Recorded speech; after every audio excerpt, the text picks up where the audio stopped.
Srumawayut Sang Yaksendra Kura Rupa mangeses kadhe angin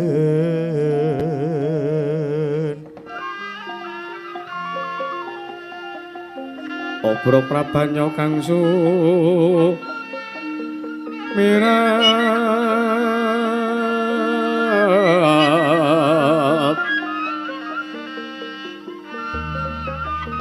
lan wis ora krasan cecaketan karo dulurku tuwa. Wah, bangsat parat. Anggon jeneng kita ulun piju ngadhep ana ngarsa ulun. Marata diage ulun dawuh lawan jeneng kita supaya ing mengko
awet perang ngalengko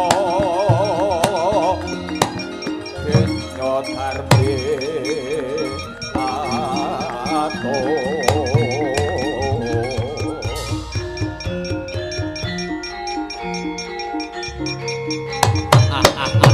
Ayo, ada di Waro, ada Waro.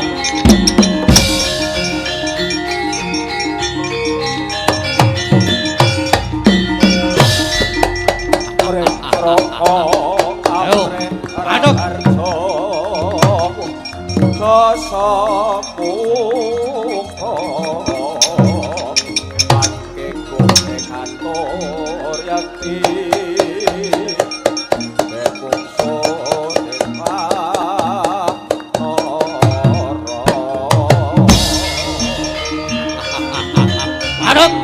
aduk Waro.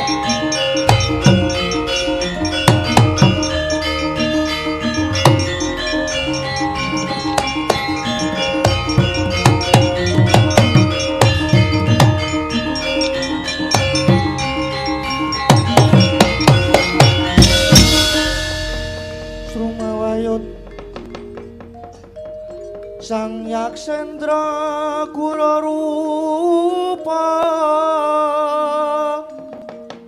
mangeses kadhe angin pangsempal kaprapal selo keplesat Sata lumayu mangungsi kagiat kakuda kang jaga-jaga bumi.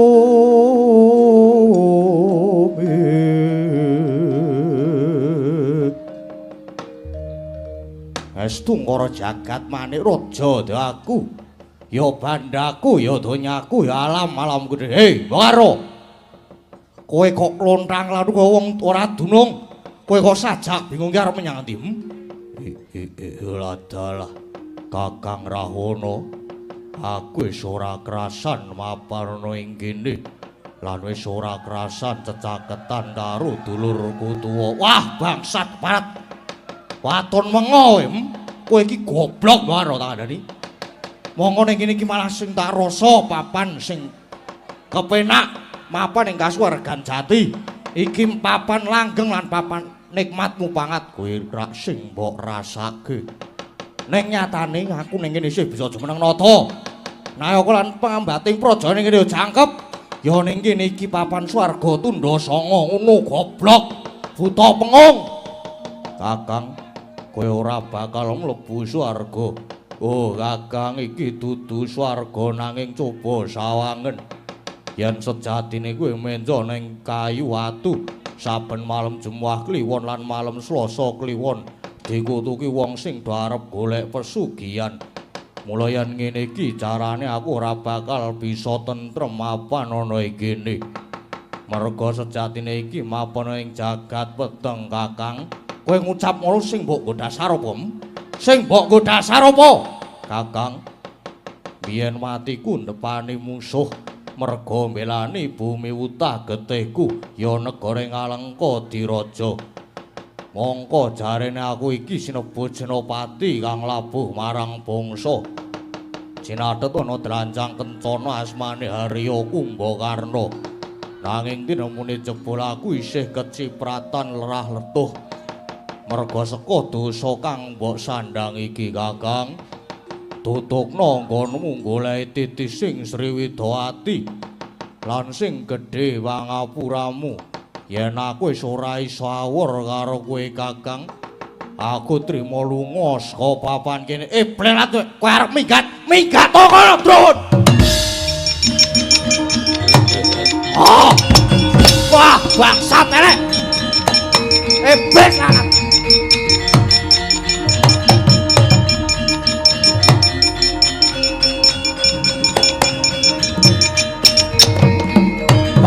Barat minggat mbok ben. Aku wis ora butuh mbok karo. Dosamu kok disepeleke. Ngertiku ning kene aku isih ngrasake nak kepenak. Nadyan aku wujute yetmo. Nanging piye carane aku tetep budidaya golek titis sing Widawati.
Nangendanu mayung ingkang ketaman Rudatin anjegreg pindha Tugu Sinukarta. Nenggih pamadyaning Pandhawa Raden Arjuna ya Raden Janaka. Kawis tinggal nandhang Sungkawa awit mulat penandhangi kawula ingkang kasangsaya sinangsaya miwah ngrembakaning kamurkan lan kathah wong culika sak nggon-nggon.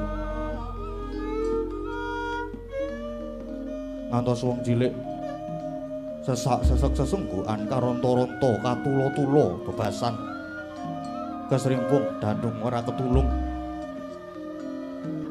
Sesambat esuk sore datan ana mendhane pramila karya sumengkawaning galih Dyan Arjuna datan mubah datan musik ngeningken cipta mrih antuk margi pepajar kocap.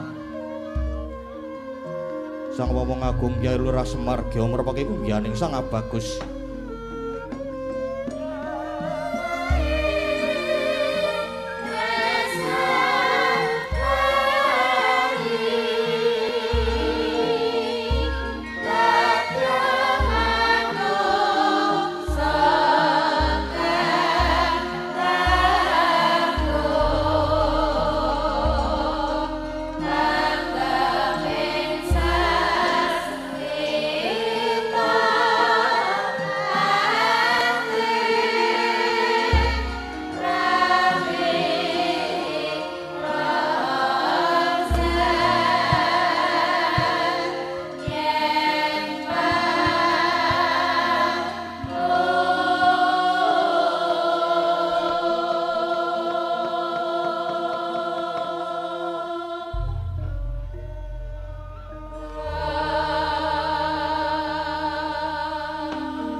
Andra ingkang puspitorum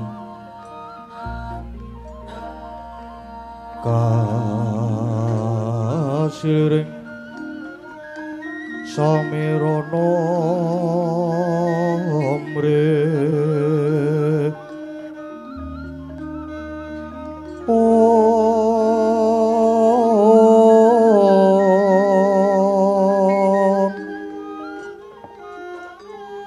sekar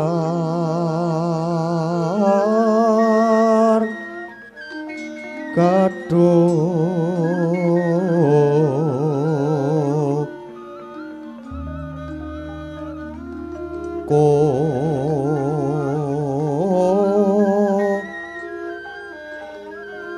ngas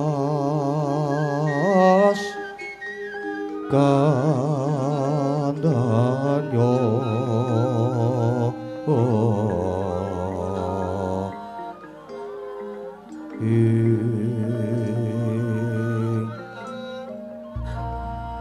maweh raras betnaning driya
sritinon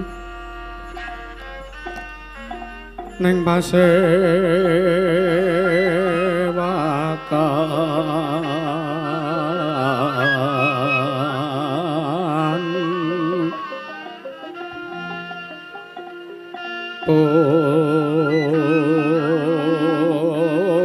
pusana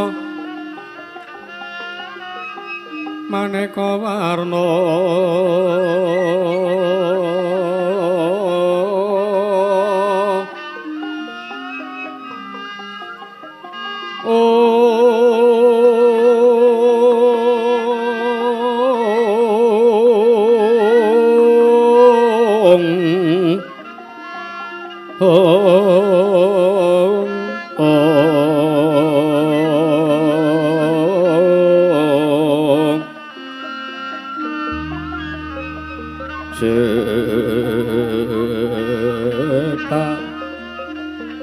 Puspita ing udyana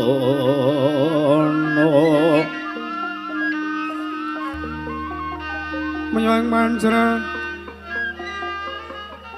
sarwa rukma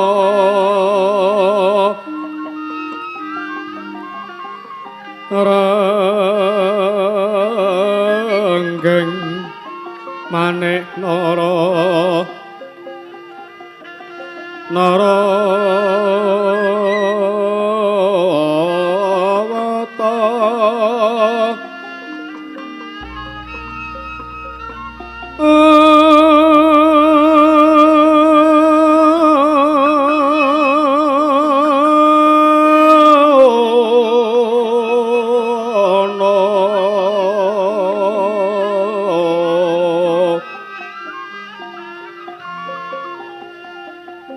Obro prabanya kang sumirat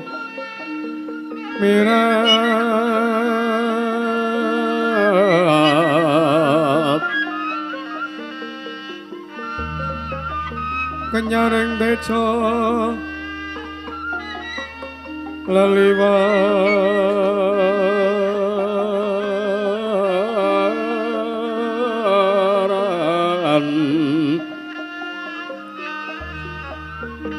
ler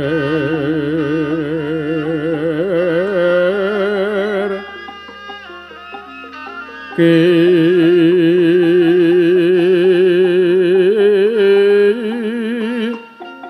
laci sireng dadet ong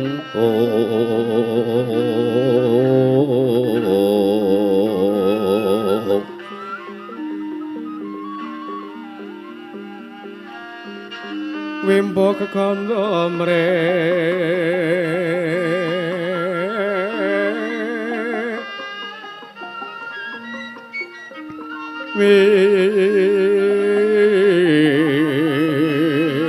winen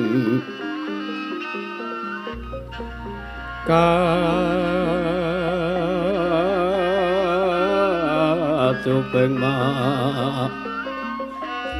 roto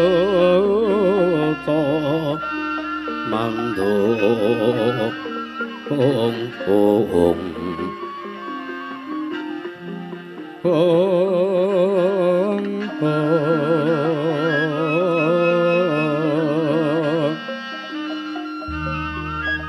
saparan manganggar ungas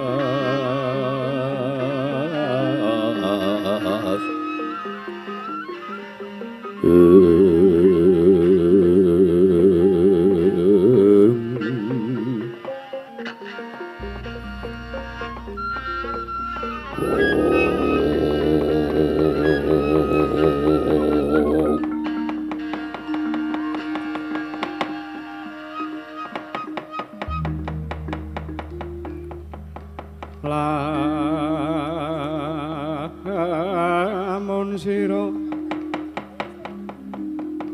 angga guru kaki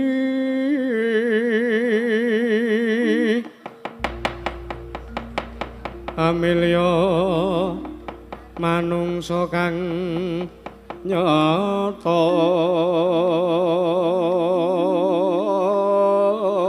ingkang becik paratabate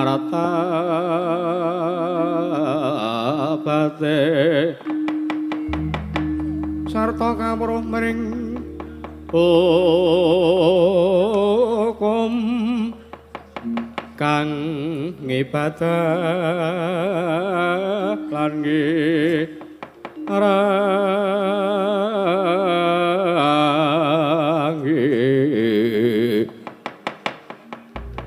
sokoro lewong tapa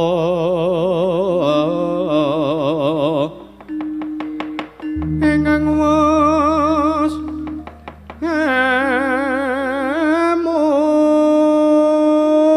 munggul tan mikir pawehing liyan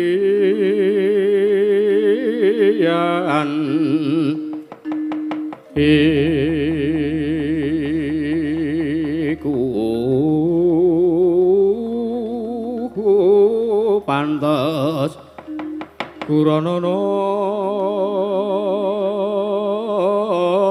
kage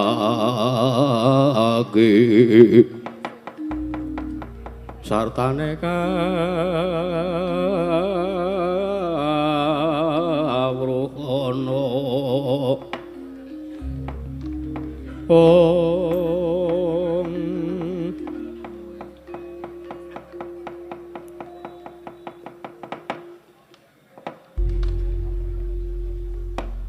Om Mastuna Sidam skaring bawana langgeng ora mengkota dhisik Atmaja Ulun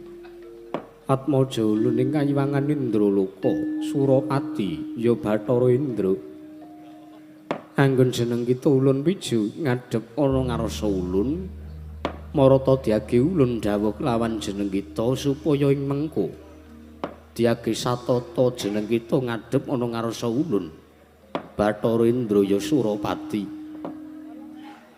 nunamit pasang kalimantabe dina bena ngiladul dumaweng tawang towang rene panos saking sadaya tulak sari nun mangke Kanjeng Rama pukulun pareng paduka Iwang Mikulun Manik Maya miji dhateng pisanipun ingkang putra pun Surapati ing kayiwangan Indraloka pun Bathara Indra kabiji sowan kula ngadhep nun mangke Rama pukulun sowan kula anggen kula kabiji wonten ngarsa paduka sampun satata samata ing gati sawega ing diri malah kepareng samangke menawi badhe wonten wiyosing mangandika wedharing sabda wale-wale menapa ingkang putra badhe nungsung pawartosa kula nyadong dawuh timbalan padwal anggen kula ngadhep sowan wonten ngarsa paduka Iwang Mikulun Manik Maya inggih Kanjeng Rama pukulun Jatimurti kula badhe nganglongaken jangga ngelingaken karna mastuti sabda tumodha pangandika paduka Kanjeng Rama pukulun Manik Maya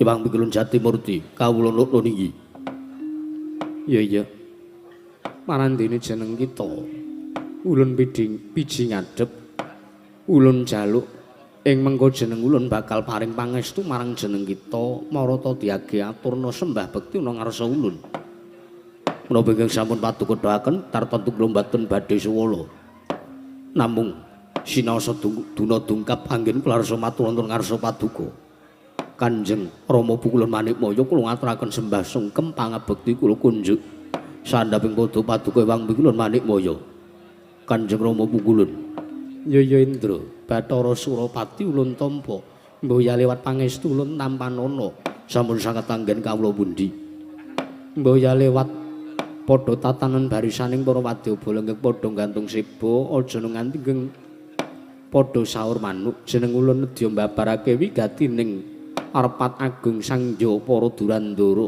Tridasa Wataknawa Surapati menawi nggih sampun paduka doaken tartentu kula mboten badhe nglencati dawuh paduka Iwang Mikulun Manik Maya nun iki apa dene Atmaja Ulun nggih Bathara Masna jeneng kita wis kapiji ngadhep ana ngarsa ulun padha kanthi raja saksowan kita Bathara Masna tansah pinayunganing kawidadan ing Sambikala sawanipun kang putra pun Masna nun mangke Wang Pikulun kula ngadhep wonten ngarsa paduka Wang Pikulun Manikmaya inggih Wang Pikulun Jatimurti sowan kula tebih saking Rubeda kepareng kula ngaturaken sembah sungkem pangabekti kula kunjuk sandhaping pepada paduka Kanjeng Rama Pukulun Manikmaya Hyang Pikulun Jatimurti Kanjeng Rama Pukulun Jagat Pratingkah Yaya Nggir Bathara Masna jeneng kita atur bekti ana ngarsa ulun mboya lewat pangestu ulun wae tampanana sampun sanget anggen kawula pundi pareng pangestu paduka badhe kula cancang puceng meni dumawing bidang rumeketing werdoyo saestu ndadosaken cahya nercahya daging rah kayewanan Hyang Pikulun Manikmaya mboya lewat prayogan anggon jeneng kita ingkang motah supayane nggayuhake marang putri ing swarga dahana atmajaning Bathara Brahma ya wayah ulun Bathari Dresanala ya Dewi Dresanala Durga Yayi Durga nalika semana jeneng ulun wis kasembadan amigarake bebrayan agung antarane si Arjuna kelawan si Dresanala lan malah rikala semana ulun nampa pekabaran yen to Arjuna mboya dimangerteni ana ngendi papan dumununge sakmengko iki malah jeneng ulun njaluk kang dadi katrangan kita ulun suwun jeneng kita matura